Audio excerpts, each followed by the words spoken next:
Welcome to Luca and Miguel. Enjoy the video. You begin by duplicating the background so you can revert if needed. Once duplicated, make a rough selection around the object using the Free Select or Paths tool to confine edits. Then choose the Heal tool, or Clone for larger textures, and Alt-click a clean sampling area close to the object so texture and color match. Work in short strokes and change the sample point often, because matching local grain prevents repetitive patterns and obvious patches. Once you've blocked out the object, add a layer mask to finesse edges without losing pixels. Paint black on the mask to hide remaining bits and switch to white to restore if you overshoot.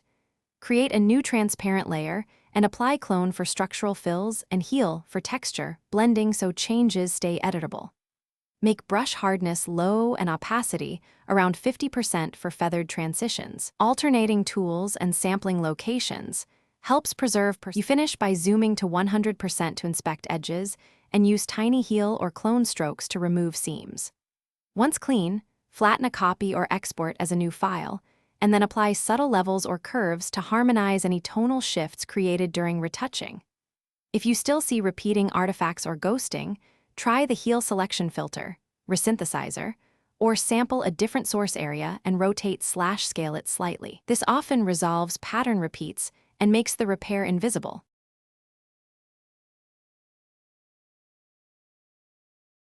Thanks for watching and please subscribe. It's the best investment you'll ever make.